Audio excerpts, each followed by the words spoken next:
Hola, ¿cómo están? Muy buenas tardes a todos. Para mí, bueno, es un gustazo enorme el poder participar el día de hoy en este coloquio que se llama Reflexiones sobre la Universidad, convocado por el Ateneo. La verdad, muchísimas gracias. Es un coloquio digital que nos invita a la reflexión, que nos invita al pensamiento crítico, que es algo realmente importante, ¿no? Y el día de hoy, pues bueno, aquí todos guardados a causa de la pandemia, pues qué mejor que utilizar y aplicar estos tiempos para reflexionar, para ponernos a meditar un poco sobre todos los elementos que involucra la sociedad y de qué manera nosotros los podemos ir trabajando desde nuestras trincheras. El día de hoy, bueno, el tema que yo les voy a estar presentando es la educación como elemento para la transformación social y cuál es el papel de la universidad para lograr esa transformación. Ajá. Bueno, y para los que no me conocen, yo soy Estefanía Licea, debí de haber empezado por ahí, soy Estefanía Licea, soy licenciada en psicología y bueno, pues también hacemos un poco a la escritura y a las artes, ¿no? Entonces, esperemos que este tema sea de su agrado. Al final, me encantaría dejar un espacio para preguntas en la parte de abajo pues pueden ir dejando sus comentarios, sus preguntas, sus dudas, para que de esta manera lo hagamos un poquito más dinámico. Les comentaba pues el tema de hoy, el tema de este coloquio que nos tiene aquí, es la educación como elemento de transformación social. Para comenzar, pues bueno, yo creo que es necesario que entendamos lo que es la educación. Y para estos fines, pues bueno, la vamos a definir, la tenemos definida como la formación destinada a desarrollar la capacidad intelectual, moral y afectiva de las personas de acuerdo con la cultura en la que se desarrollan y las normas sociales de convivencia que imperan dentro de esta cultura, dependiendo por supuesto pues de la sociedad a la que pertenece. Ajá. O bien también la podemos considerar o la podemos entender como la transmisión de conocimientos de una persona a otra para que ésta adquiera determinada formación. Dicho esto, este proceso de educación, de enseñanza-aprendizaje, se encuentran inmiscuidos dos procesos esenciales. El primero, que es el proceso de enseñar. Ajá, entendía la enseñanza como un proceso, si bien sistematizado, metódico, graduado, cuyo objetivo pues es transmitir conocimientos tras la estimulación de procesos cognitivos como la memoria, la lógica, la reflexión, el análisis, el razonamiento y por supuesto el pensamiento crítico, que va a ser el tema central de hoy. En segundo término, tenemos el tema del aprendizaje. Esto lo vamos a ver visto como una adquisición, sí, de este conocimiento técnico, de este conocimiento científico, hasta una serie de normas y valores que va a requerir que tengamos esta estructura social a la que pertenecemos y aspiracionalmente hablamos también de un desarrollo del pensamiento crítico que dejaremos para más adelante. Entonces, bueno, ¿por qué es importante, no? ¿Por qué dentro del proceso de enseñanza-aprendizaje hablamos del pensamiento crítico? ¿Es realmente tan necesario? ¿No se supone que yo voy a aprender para que me enseñen números, para que me enseñen letras, para que me enseñen teorías o fechas? Pues no. El pensamiento crítico aquí es nuestro objetivo y es sumamente importante porque nos va a permitir romper esta estructura tradicional del sistema de enseñanza-aprendizaje, porque es un sistema del tipo pasivo, en donde se espera que el maestro enseñe y el alumno, por tanto, repita esto que le fue enseñado, repita este conocimiento que le fue asignado. Pero esto realmente lleva a algo más profundo, ¿saben? Bajo este sistema pasivo de enseñanza-aprendizaje, necesitamos pues romper esta estructura porque de esta manera no fomentamos un pensamiento creativo, no hay ideas nuevas, no estamos creando nada nuevo, no estamos innovando, no se fomenta esta generación de nuevos conocimientos y por lo tanto no existe un cuestionamiento, no enseñamos a las personas a pensar por sí mismas. Entonces, ¿cuál, dentro de todo esto, cuál va a ser la función que tiene la universidad? Pues bueno, en estos últimos tiempos hemos visto a la máxima casa de estudios de nuestro estado. No voy a decir quién, ya sabemos, ya ustedes se la saben. Pero esta máxima casa de estudios del estado pues se ha visto envuelta e inmiscuida en un montón de conflictos, ajá, en un montón de controversias, tales como la gran estafa, que no ahondaremos en eso, o las protestas estudiantiles que tomaron diferentes facultades y se fueron a paro. Sin embargo, pese a dichas situaciones, el tema educativo se ha dejado fuera de las mesas de diálogo, si es que han existido mesas de diálogo, ¿no? Y aún así, pues se adopta, esta institución ha adoptado una postura silenciosa, una postura neutral. Pero recordemos que ante situaciones de crisis, adoptar una postura neutral te pone del lado de los no buenos, del lado de los opresores. Entonces, esta ha sido la postura que ha tenido esta institución que tomamos como ejemplo. Ante esta situación, pues resulta necesario el análisis de procesos que se efectúan desde cada una de sus perspectivas y desde cada una de sus aristas, tanto sus procesos universitarios de enseñanza-aprendizaje hasta los procesos administrativos, cuya mayor prioridad, por supuesto, pues ha demostrado que es la imagen, ¿no? Más allá de la calidad del producto. Haciendo así un pequeño viaje a la historia, vamos a remontarnos tantito a la historia. Ajá, en el periodo grecorromano se hablaba de dos puntos, que era la inquietud de sí y el conocimiento de sí. Y estos dos se encontraban ligados a una ética de verdad que promovía el acceso a una forma de vida tanto individual como colectiva, pero superior. Es decir, que a través de la educación se postulaba que podíamos llegar a un estilo de vida mayor, a un estilo de vida superior. El maestro, en tanto, era quien guiaba al alumno en este proceso de transformación paulatino y lo transformaba en un sujeto de educación. En la actualidad, el conocimiento de la verdad, de acuerdo con Michel Foucault, el gran Michel Foucault, espero que les guste, espero que lo hayan leído, toma caminos distintos. Ajá, va a plantear la educación desde diferentes puntos de vista. Sin embargo, él rescata este papel que tiene el maestro, que es quien educa desde una ética de la verdad, haciendo que la teoría y la práctica, es decir, el logo y el bios, pues coincidan. De acuerdo con Michel Foucault, la voluntad de la verdad, como los otros sistemas de exclusión, pues se van a apoyar en una base, sí, institucional, pero acompañada por una serie de prácticas como la pedagogía, los libros, las sociedades sabias de antaño, ¿no? Que rigen el conocimiento, los laboratorios actuales, etcétera, etcétera, etcétera. Acompañados por la forma que tiene el saber de ponerse en práctica en una sociedad y la manera en la que el conocimiento es valorado, es distribuido y de cierta manera también atribuido. La educación en sí, por tanto, estos sistemas de educación pues son una forma política de mantener y modificar la adecuación de los discursos de los saberes o los poderes que estos implican. Michel Foucault nos invita a cuestionar estas teologías y totalizaciones y nos va a permitir replantear el carácter de los discursos para borrar esa soberanía del significante y romper esa uniformidad que se tiene del pensamiento y por tanto pues lograr generar las condiciones propicias para la creación y el desarrollo de un pensamiento crítico, de un pensamiento que permita poner en duda, que permita analizar, que permita cuestionar toda la información que llega hacia nosotros, tanto desde los educadores pero también como los educandos. Hablando desde esta postura, recordemos, y es como bastante interesante esta otra teoría, que nos habla de las oligarquías, ¿no? ¿Qué son las oligarquías? Pues bueno, son estas estructuras, ay, perdónenme, está sonando otro teléfono, son esas estructuras de poder, ajá, que se van a encargar de cierta manera de diseñar todo el sistema en el que nos encontramos, el sistema educativo, el sistema político, el sistema social.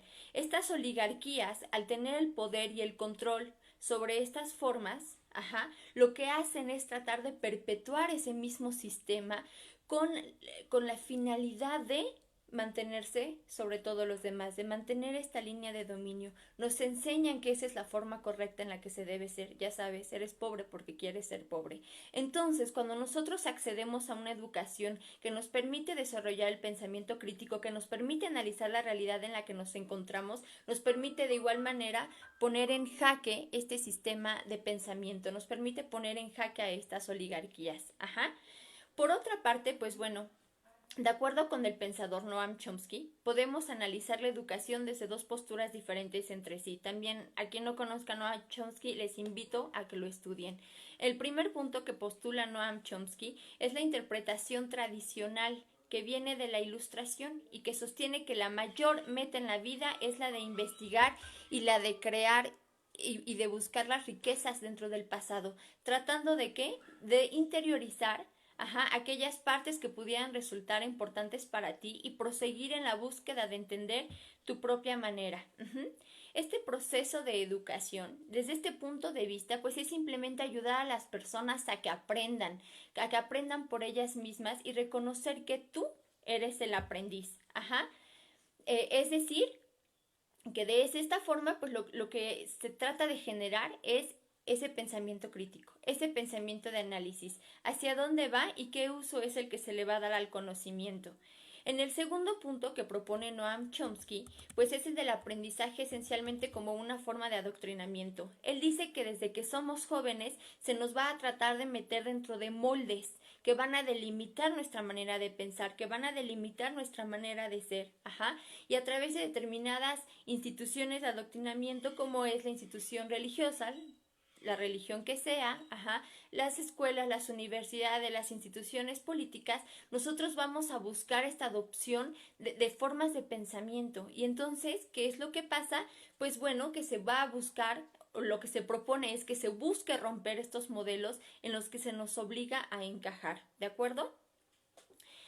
A partir, pues bueno, de los movimientos estudiantiles que se presentan en los años 60 y de los movimientos sociales, estas instituciones se encuentran en jaque, se ponen en jaque. ¿Por qué?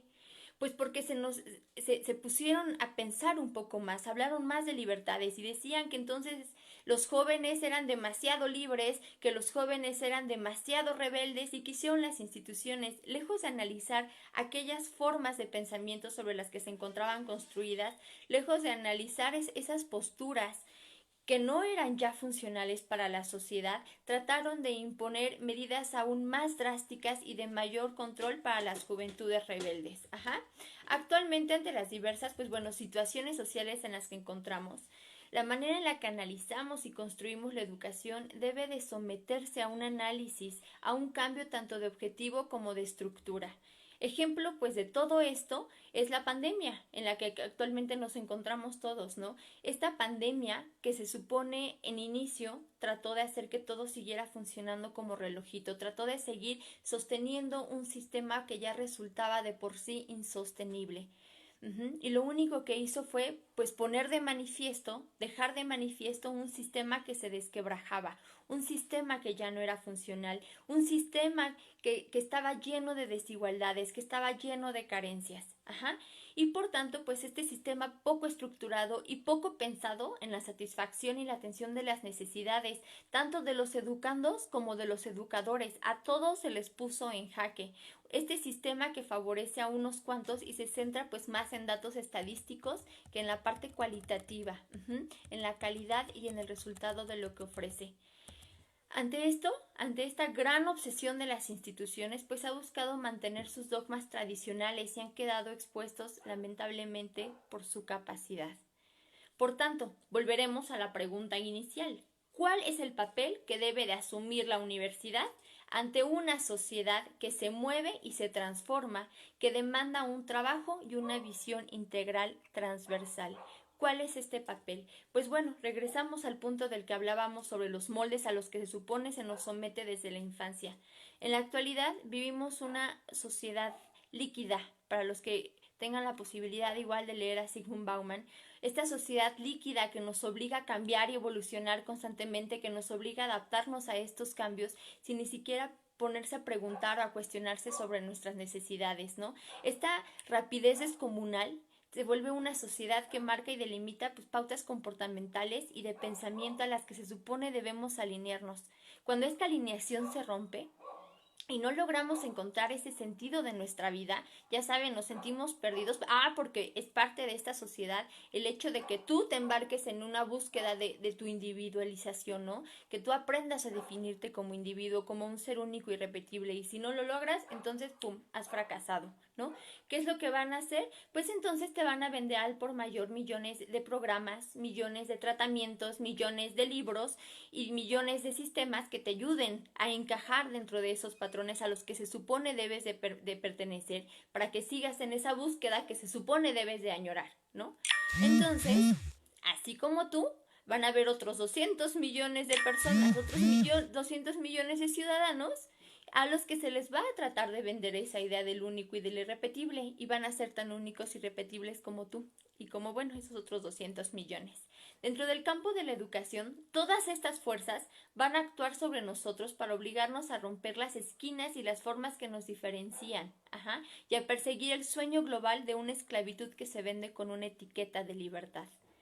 La universidad, por tanto, pues debe romper esa línea tradicional donde el docente pues ocupa el lugar sagrado e inamovible del dador, del iluminador, del poseedor de conocimiento absoluto, de conocimiento incuestionable, y el estudiante, por tanto, pues se va a transformar únicamente en el vertedero de ese conocimiento, alineado y procesado, organizado de tal manera que no va a dejar espacio para la duda, que no deje espacio para el cuestionamiento, y obliga a mantener estructuras sociales que muchas veces van a limitar y van a dominar esas maneras de pensamiento. Es decir, que tanto el estudiante como el docente van a ser obligados a asumir un rol pasivo de receptor. Inclusive el docente asume este rol pasivo de receptor, de mantenimiento, dejando de lado y pasando por alto el pensamiento crítico y la máxima educativa, que es la creación y la innovación.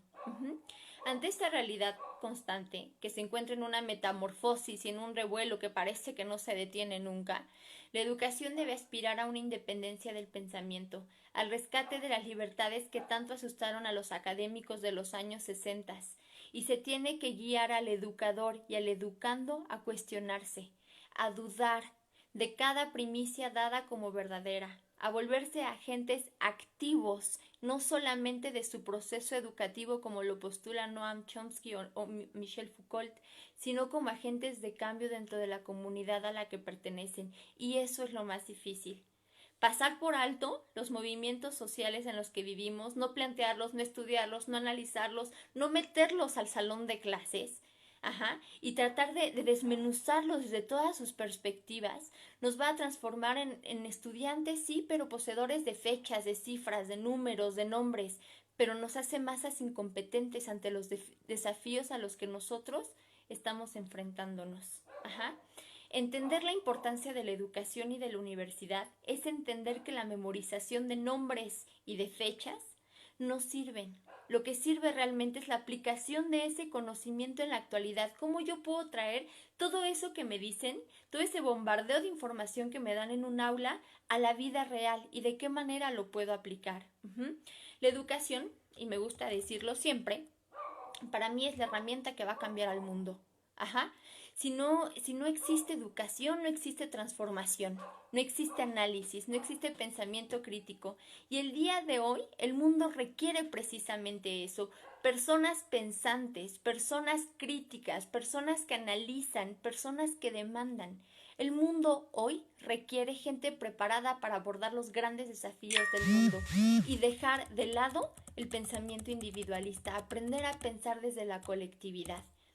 Esto pudiera resultar, sí, o sonar como pues, algo sencillo, ¿no? Ay, sí, ya hay que hacerlo, y somos una comunidad de pensadores críticos. Pero no, realmente no es una tarea sencilla. No es solamente es accionar un interruptor y listo. Sin embargo, trasciende algo muchísimo más complejo, ¿no? Porque un verdadero cambio de conciencia de todos los involucrados va a ser una tarea titánica, porque no solamente es el estudiante el que debe cambiar, no solamente es el profesor el que debe cambiar, sino también deben de cambiar las instituciones. Las instituciones, su tarea va a recaer en el establecimiento de un nuevo sistema rico e integral, mayormente comprometido con la sociedad y con sus necesidades. No puede pasar de alto esto, no solamente se puede ver enfocado a la tarea académica, sino que tiene que involucrarse en la tarea social. Y de esta manera pues también dar un conocimiento y reconocimiento a sus fuerzas estudiantiles, tanto a sus necesidades como a sus aflicciones. Ante el cuerpo de maestros, pues bueno, estos tienen que estar pues mayormente preparados, porque muchas veces nos quedamos con los saberes que adquirimos cuando éramos nosotros estudiantes, pero te das cuenta que pasan 1, 2, 5, 10 años y todo ese conocimiento que adquiriste se va volviendo arcaico, se va volviendo obsoleto. Entonces los maestros tienen que estar mayormente preparados y con una verdadera vocación de enseñanza. El estar frente a un grupo implica un montón de responsabilidades, porque en tus manos Tienes no solamente el futuro de la nación, tienes el presente de la nación, tienes el presente de las injusticias, tienes el presente de las desigualdades y tienes que aprender a trabajar con todo eso que se te está dando. Entonces, pues bueno, no solamente los maestros tienen que darse al apego de estas normativas, sino con hambre de descubrimiento y de exploración tienen que afrontar esos conocimientos que están dando. Los docentes se tienen que volver guía, que inspiren e impulsen las potencialidades del alumnado, que los inviten a pensar y a reflexionar. Ajá. Aunque esto sí te coloca en el centro del tiro y te obliga a prepararte cada vez más, te obliga a contestar cosas que tal vez tú no sabes y te obliga a decir, lo siento, no sé, lo investigamos todos para la siguiente clase, pero eso parece vergonzoso, parece que vas a dejar de ser un buen docente si dices, oigan, aguante, no soy Google, ¿no? O sea, no tengo todas las respuestas, pero juntos podemos construir el conocimiento. Y pues bien, asimismo a los alumnados, y es aquí también una tarea difícil porque muchos ya vienen forjados con una ideología pasiva, ¿no? A la que lamentablemente pues ha sido sometida toda su vida. Pero necesitamos alumnados comprometidos consigo mismos y con su futuro, con su presente y con su comunidad. Alumnos que no solo repitan, sino que cuestionen, que innoven, que destaquen. Alumnos que no midan sus potencialidades en calificaciones, sino en logros y aprendizajes aplicados a la realidad. Las nuevas tecnologías van a colocar en nuestras manos el conocimiento del mundo con un clic. Y digo, díganme, para empezar ahorita todos los que estamos conectados, tenemos acceso a esas tecnologías, todos tenemos un smartphone, ¿no? Entonces hay que aprender a utilizarlo, hay que aprender a cuestionarnos, hay que aprender de esto a utilizarlo como un pretexto para querer saber más. Ahorita puedes ver las redes sociales plagadas de alumnos que se quejan por sus clases en línea. Pero entonces, ¿dónde entra esa responsabilidad para conmigo mismo si tengo aquí el conocimiento? Estas nuevas tecnologías, les decía, ponen en nuestras manos el conocimiento del mundo con un simple teclado y con ello se acaban los pretextos. Ya no aprendo no por el docente, no por la institución, sino por mis propios hábitos de estudio, pero para ello es necesario forjar valores dentro del estudiantado, forjar responsabilidades dentro del estudiantado y trabajar con ellos la congruencia. Al final, pues bueno, se han viralizado en el Facebook y en las redes sociales un montón de imágenes, imágenes infinitas y diversas de estudiantes en estado de precariedad. Pero no por eso se detienen, ¿saben? Sino que explotan cada una de sus posibilidades para poder seguir aprendiendo, para tener una oportunidad de transformar su realidad, ya sea robándose el internet afuera del súper, parados afuera del foco público, del alumbrado público, porque no tienen luz eléctrica en su casa, haciendo trabajos a mano porque no cuentan con una computadora. Ajá. Y asimismo, por último y no por menos importante, es necesario que nosotros aprendamos a renunciar al miedo. ¿Y por qué al miedo? Pues porque tengo que vencer, como les decía antes, el miedo al decir no sé. No sé como institución, no sé como docente, no sé como alumno, porque solamente de esa manera se construye el conocimiento. El no saber es solo el pretexto perfecto para saberlo después, para investigarlo, para dialogarlo, para construir ese conocimiento. No se vale tampoco quedarse en el no sé. No sabes, pero ¿qué vas a hacer con eso? ¿Qué vas a hacer para transformar esa realidad? Y por otro lado, pues bueno, hemos presenciado paros estudiantiles en diversas universidades en búsqueda de justicia y de cambios de un sistema que resulta pues, poco seguro y poco fértil para la formación de nuestros jóvenes y para el desarrollo humano. Contrariamente de lo que se pudiera pensar, como dentro del común denominador, porque no digan que no, los he leído en Facebook, chiquititos.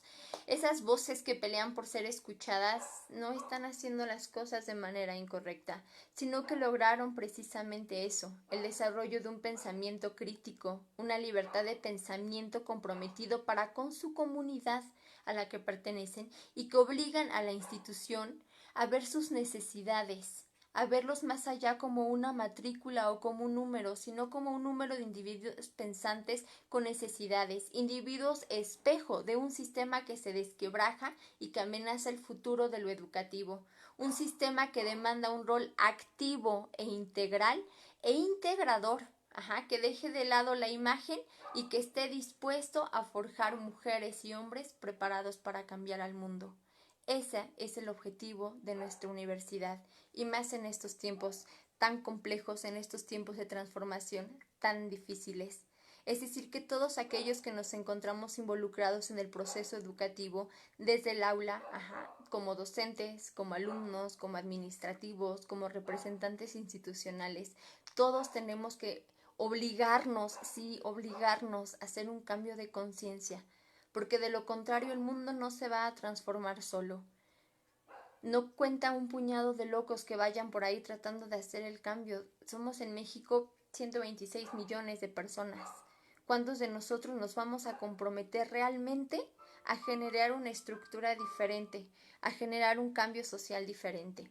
Es por ello que yo los invito a reflexionar sobre su propio actuar, a reflexionar sobre sus propios actos. La universidad sí funge un papel importantísimo dentro de esta transformación, pero esa universidad no es más que el reflejo de nosotros, que somos partícipes y estamos involucrados en ella.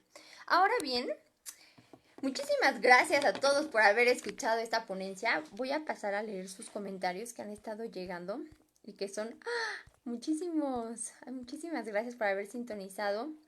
Un saludo por supuesto a Daniela SP que lo está viendo, a Rodolfo de la O que lo está viendo, Daniel Martínez, Aaron Ramos dice genial, saludos, ojalá la universidad se aplique tus ideas. Pues ojalá, la verdad los invito a que sigan el coloquio, va a seguir el día de hoy y mañana con las voces estudiantiles. Son un montón de ideas, propuestas que se dejan sobre la mesa, entonces esperamos que tengan el impacto necesario, el replique necesario. Por eso también los invito a que compartan muchísimo todos estos videos del coloquio digital y esperemos que pues sí, de esto salga algo pues mucho más importante. Un saludo a Octavio Vidals, Janet Angie Solís que lo está viendo, Kenobi Zavala que lo está viendo, Eduardo Riz, Claudio Fernández, Ana Lu, Eli Macías, Paquidermo Foro, Manuel Alejandro Ceballos, Armando Salomón Cisneros, César Burke, Montserrat Martínez, Ayeleth Hashahar. Ay, espero lo haya pronunciado bien. Disculpa a José J. González. De hecho, el coloquio de José va a ser en un ratito, su ponencia, 8:30, no me acuerdo. Pero pues los invito ahí, si les interesa el tema, pues que lo sigan igual. Eunice Rivas, saludos, hermosa, igual, saludos, preciosísima. A Isa, a Davo Street Art, creo que no hay preguntas. Anita Moca, Isa Flores, siempre un gusto. I love you. Ay, I love you too. Cafeína La Rota, siempre un placer escucharte hablar. Muchísimas gracias, mi Cori hermosa. Roberto Hernández Patiño, Sharid Beneret, Gustavo bueno, son un montón. Joshua, Grace, Abimael, Ana Moca, Cojito Ergosum, Emma Villa, Rodolfo, eres la mejor, gracias. Eli, claro, el desarrollo del pensamiento crítico es la única tarea de la educación, sin embargo, se ha prestado a tergiversación del pensamiento y convertirlo en pasivo y fuera del ojo crítico del individuo, haciéndolos dominados y sumisos. Eso es correcto. En el momento en el que yo doy por hecho que todo lo que me están diciendo es real, digo que en teoría, si se supone que es un docente que me está educando, me está dando información es real, pero si yo no lo someto a crítica, y dejen de eso, si yo no lo exploro más, si yo no lo estudio, si yo no lo investigo, entonces soy yo el que está cayendo en el error, soy yo el que se está alineando solo, el que está aceptando el molde. Es necesario que nos cuestionemos todos y para esto pues sí hay que leer un montón, hay que investigar, hay que preguntarnos, no hay que quedarnos con las dudas. ¿Cuántas veces hay algo que, hasta una palabra que surge en clase y nos da pena hablarlo? Les he de comentar una experiencia que tuve cuando era estudiante universitaria. Llega un maestro, que por cierto ha sido para mí una eminencia, uno de los maestros que más ha marcado mi vida, y nos invitaba precisamente al pensamiento crítico, ¿no? A la reflexión y el atrevernos a preguntar, a no quedarnos con el no sé y no pasa nada, ¿no? Entonces entra y dice, bueno, ¿quién de aquí es Buga, no? Y yo volteé a ver a mis compañeros y nadie levantaba la mano, ¿no? Y yo así, ¿no? Y y él, ¿en serio? Nada más Estefanía, ¿quién de aquí es Buga? Pero nadie preguntaba, nadie, sin todo con las manitas abajo. Para los que no sepan, Buga es heterosexual, ¿no? Entonces yo así de, pues yo sí sé qué significa, ¿no? Y ya, obviamente de ahí salió, pero imagínense, algo así tan simple, ¿cuántas veces no preguntamos, oiga, ¿Y Buga qué es, no? O Buga su madre, ¿no? Pero no nos atrevemos a decir nada, no nos atrevemos a preguntar nada, todo lo damos por hecho, lo anotamos en el cuaderno, lo memorizamos para un examen y se acabó. Y eso no es la educación. La educación también implica lo que yo leo, lo que yo consumo, hasta lo que yo escucho, ¿saben? Todo acto personal es político, porque eso implica que me estoy aceptando de determinada manera, que estoy aceptando la realidad de determinada manera y que no me involucro. ¿Cuántos movimientos sociales nos han detonado del año pasado para ahora? Digo, ahorita tenemos en, ¿qué es? ¿Minneapolis? ¿O Minnesota? Ah, no me acuerdo, se me fue, creo que en Minnesota en Estados Unidos, todo el movimiento de la comunidad afroamericana, ¿no? Por toda la violencia policial. Eso nos habla de educación, de historia, nos habla de unión, de comunidad, de pensamiento crítico, de la necesidad de cambiar una realidad que no es funcional para nadie. ¿A quién más tenemos por acá? Lupita Duplán, Folleto Papantla, Isadoro Flores, Herbert Valcari, Gustavo Arriet, saludos. Eunice Rivas, por tu conferencia y por este medio, saludos. Muchísimas gracias, Eunice. Déjenme ver, ya me estoy saltando los saludos y estoy viendo si hay alguna otra pregunta que no se nos vaya a ir antes de terminar con este en vivo. Armando Salomón Cisneros. La pérdida de valores sociales ya denigraron el papel del docente. Las teorías educativas están siendo desplazadas por el libertinaje de las formas educativas. Pensar desde la colectividad en el mundo surrealista de las redes y las faltas de programas educativos concretos sería un tema delicado. Muy buena exposición. Muchísimas gracias. En efecto, si nosotros lamentablemente nos ponemos a analizar el sistema educativo en México, nos vamos a topar con un montón de sinsabores. ¿Por qué? Pues porque hay, desde errores científicos en los libros de texto, errores ortográficos, que se supone que no tendrían que estar porque los crea la Secretaría de Educación Pública, hasta un sistema que se vuelve cada vez más permisivo, pero no con ello más atento a las necesidades estudiantiles, ¿no? Si tuviéramos realmente un sistema educativo de calidad enfocado a las necesidades sociales, tendríamos escuelas, para empezar, con una infraestructura óptima. El papel del docente sería mayormente valorizado. También en la pandemia todo el mundo pegado al Facebook, se viralizan estos videos de alumnos todos tontos, ¿no? Que se burlan de los docentes porque no saben usar las nuevas plataformas tecnológicas. Si bien es nuestra tarea como docente adaptarnos a esos cambios, también el de ustedes de ser pacientes, ¿no? Porque esos docentes llevan años de formación. Y dos, aquellos que han incluso agredido físicamente en las aulas de clase al docente. O sea, ¿qué clase de ciudadanos estamos forjando? Esta pérdida de valores sí es gigantesca, porque no solamente hablamos de la pérdida del respeto hacia el docente, hablamos de la pérdida de la responsabilidad, ya realmente quién se compromete con su educación. Es más fácil, ¿quién me pasa la tarea? Ahí está la tarea, tan, ya la presenté, una calificación X, ¿no? ¿Y yo qué estoy haciendo? ¿Cuál es mi función como estudiante? ¿Yo qué estoy dispuesto a ofrecer al mundo? ¿O simplemente saldré del aula y conseguiré un trabajo y repetiré un ciclo hasta el día que me muera? En el momento en el que yo asumo mi rol ciudadano con conciencia, con congruencia, en ese momento estoy haciendo un cambio social. Y sí, como lo comentaban, este rescate de valores es importantísimo.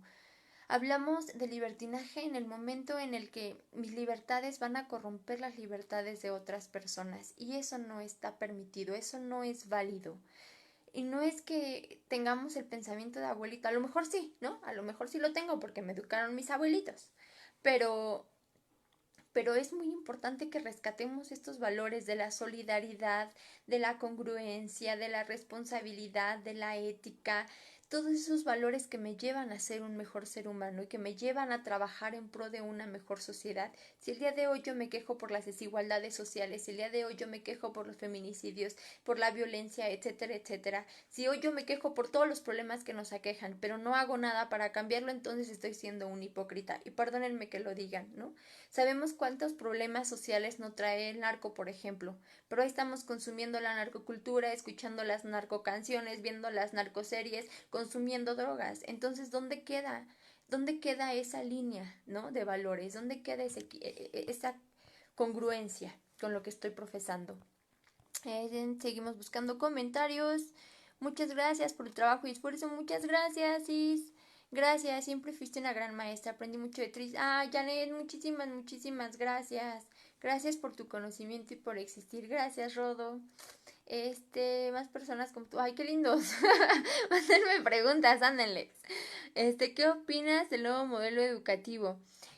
Híjoles, creo que tendríamos que revisarlo como a profundidad. Siento que es un modelo un tanto laxo. ¿Por qué? Porque, bueno, al menos la última versión que revisé, he de decirlo, no sé, ¿no? No sé si han salido adecuaciones nuevas. Pero hasta donde yo lo revisé, los alumnos ya pasan por pasar, ¿no? Ya no hay una exigencia, ya no hay una norma de calidad. Llegan alumnos al sistema universitario sin saber leer, sin saber escribir, sin tener ortografía, sin tener habilidades de redacción, de síntesis, de comprensión de textos, sin hábitos de estudio. Entonces yo creo que el hacer los nuevos modelos educativos cada vez más laxos y menos demandantes y menos hasta cierto punto estrictos y no compensarlos de manera adecuada. A lo mejor, por ejemplo, si yo lo combinara con un Montessori, ¿no? O yo lo combinara con algún otro sistema educativo que va a buscar desarrollar las habilidades del estudiante, diría, ok, está bien, este niño no es bueno en matemáticas, pero es buenísimo en artes, ¿no? O este niño es buenísimo en matemáticas, pero no le gusta el español y tratar de compensarlo estaría increíble. Pero si solo dejo que vayan pasando con tal de cumplir números e inscritos dentro de las instituciones, pues creo que nos va a hacer un daño muy grande. Hace no mucho, antes de la pandemia, por supuesto, platicaba con un español, es amigo de unos amigos. Entonces empezamos a hablar de Hernán Cortés. Me encanta el chisme de la historia y me encanta el chisme político, ¿no? Si me quieren hacer feliz, invítenme a esas charlas. El punto es que estábamos hablando de Hernán Cortés y bla, bla, bla, y empezó a sacar un montón de datos que yo me quedé así como, ¡oh, wow! ¿No? Yo estaba fascinada con la conversación. Y le dije, bueno, ¿y tú de dónde sabes? Y me dice, me lo enseñaron en la primaria. Entonces me quedé sorprendida, no por los datos, ¿no? Sino por la diferencia en el sistema educativo, por el tipo de información que se da y la manera en la que se enseña.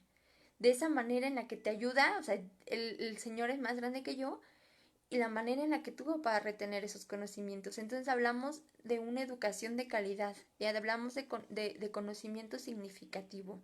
Entonces es importante que busquemos ese tipo de estrategias y que además, una, se adapten a las nuevas necesidades y a las nuevas tecnologías, y dos, a las distintas formas de aprender de todas las personas.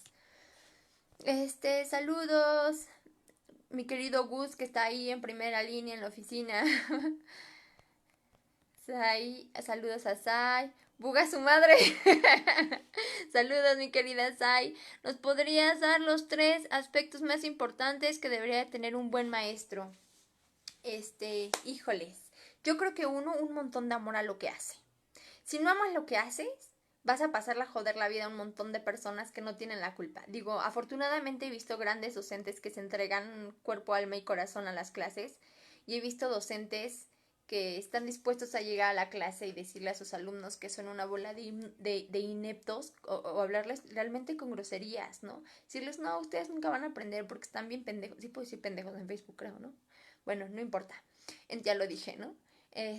O personas que creen que enseñar nada más es ponerte a hacer hojas y hojas y hojas y hojas sin que analices lo que estás haciendo, sin que analices lo que estás leyendo. Cuando tú amas lo que haces, transmites ese amor a las personas. Cuando tú hagas lo que hagas, lo hagas con amor, entonces va a estar bien hecho. 3 aspectos. El segundo, un conocimiento continuo, una preparación continua, porque no puedes llegar en blanco, ¿sabes? No se vale improvisar, tienes que prepararte mucho. Detrás del trabajo docente hay un trabajo arduo y exhaustivo de todo, ¿no? Implica muchas horas de preparación, muchas horas de lectura, muchas horas de reeducarte a ti mismo. Y el tercero, yo creo que la habilidad de escucha, porque llegamos al aula y esperamos que todos estén al 100 listos para hacer nuestras dinámicas, o listos para trabajar, o listos para aprender, pero a lo mejor tienes un montón de estudiantes que vienen de padres con divorcio, que se están divorciando, problemas en casa, que no durmieron, familiares enfermos, chavos con hambre. Entonces, si no aprendes a ver eso en tus alumnos, no eres un buen docente. Y no te digo que seas el terapeuta de todos, el papá adoptivo de todos, pero a veces escucharlos 5 minutos, tener 5 pesitos de empatía por ellos, hace la gran diferencia. Minneapolis, ay, gracias Eli en Minneapolis, que por cierto, bueno, ese sería como tema de otro video, ¿no? El movimiento social norteamericano, estaría bien chido. ¿Qué opinas del sistema Montessori? Yo tuve la posibilidad de trabajar el sistema Montessori. Fui docente de preescolar muchos años. He trabajado, bueno, de docente en muchos niveles, desde preescolar hasta el universitario. Y me gusta mucho porque enseña a los niños autonomía, los enseña a ser autosuficientes y les enseña a que pueden desarrollar sus capacidades, ¿sabes? No los obliga a fuerzas a aprender matemáticas de la forma tradicional, sino que da como una gama de posibilidades y se centra en las necesidades del niño. Al menos así lo trabajábamos en ese preescolar y la verdad, muy, muy buenos resultados. Dice Yesenia Robles, así es, monito, el conocimiento se comparte, debemos pensar y repensar las narrativas que leemos, aprendemos y replicamos. Es correcto. Y además es labor de todos nosotros hacer un trabajo de autoobservación. No vamos a pensar de la misma manera tan simple hoy que mañana, ¿no? La Estefanía que se va a ir a dormir hoy tal vez mañana sea diferente porque ya analicé algo, porque ya llegó información nueva a mí, porque estoy trabajando en cambiar ciertas conductas. Entonces, todos tenemos que someternos a un proceso de autoobservación. Eso es importantísimo. Ajá. Y además el cuestionarnos todo el tiempo, qué es lo que estoy dejando que llegue a mi vida, qué tipo de información, qué tipo de personas, qué estoy consumiendo, de qué manera me estoy nutriendo. Y una vez que yo tengo algo nutritivo, de nada me sirve quedármelo. La vida es como un jardín, el amor es como un jardín, todo lo comparo como un jardín, pero hay que aprender a hacer eso nutritivo para otros, compartirnos para otros y solamente de esa manera logramos una verdadera transformación social. Excelente ponencia, dice Daniel Martínez. Sigamos compartiendo esos conocimientos para generar más hambre de cambios, para salir de estos moldes que hoy en día exigen el cuestionar y para seguir con el aprendizaje y saber aplicar los conocimientos en la vida cotidiana, pero no solo es parte de las universidades, sino también de nosotros. Es la mejor. Muchas gracias, Daniel, y así es parte de nosotros. La universidad es una institución, pero nosotros somos quienes la alimentan. Entonces hagamos instituciones de calidad. Dicen que el que es buen gallo en cualquier gallinero canta, entonces seamos buenos gallos para tener buenas instituciones.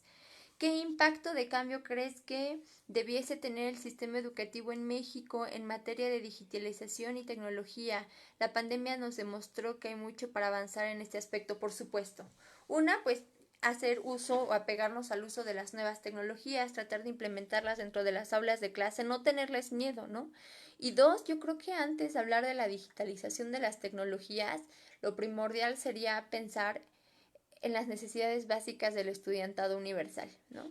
Los que vivimos en la capital o vivimos en la ciudad y dices, todos tenemos computadora, todos tenemos Facebook, todos tenemos teléfonos, pero hay personas que no tienen comida, que no tienen luz eléctrica, que no tienen un suelo sólido, que no tienen un techo sobre sus cabezas. Entonces yo creo que antes de tratar de ver a un México lleno de tecnología y digitalización, tendríamos que ver a un México viviendo una vida digna para todos.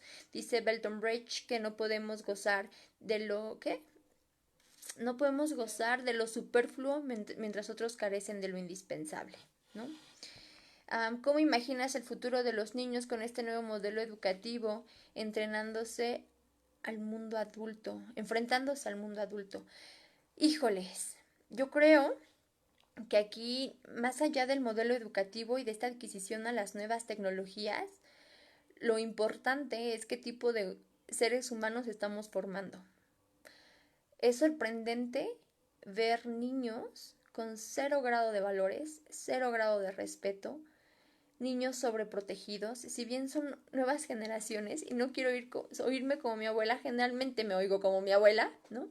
Les digo, ella me crió, no es mi culpa, ¿no? Traigo a la abuela en mí, pero híjoles, las nuevas generaciones están de miedo, ¿no? Y aparte, quieran o no con esas nuevas tecnologías y etcétera, pues sí, evidentemente no todos vamos a aspirar a hacer lo mismo que aspiraron nuestros padres, que aspiraron nuestros abuelos. Pero te pones a hablar con la gente, con los niñitos, se los juro, yo les preguntaba a mis preescolares que querían ser de grandes y querían ser narcos, o querían ser youtubers, o querían ser raperos. Y dices, ¿dónde queda el pensamiento científico, no? ¿Qué va a pasar en las siguientes generaciones cuando llegue la nueva pandemia? Porque invariablemente llegará una nueva pandemia. Y entonces te vas a dar cuenta que no tienes médicos, que no tienes ingenieros, que no tienes personas científicas, que no tienes epidemiólogos, que no tienes a López-Gatell. Y tienes un montón de youtubers. Entonces, sí hay que enseñarle a los niños que hay algo más importante que la fama rápida. Y es la forma en la que te construyes tú como ser humano, la forma en la que te educas, qué es lo que consumes, qué es lo que piensas, es decir, el pensamiento crítico, ¿no? Y sobre todo enseñarles inteligencia emocional. Hay estudios que demuestran que es más fácil que fracase una persona con un alto coeficiente intelectual y con pobre inteligencia emocional que una persona con bajo coeficiente intelectual pero alta inteligencia emocional. Hay que enseñarle inteligencia emocional a los niños para que logren adaptarse a este mundo extraño y caótico en el que nos encontramos.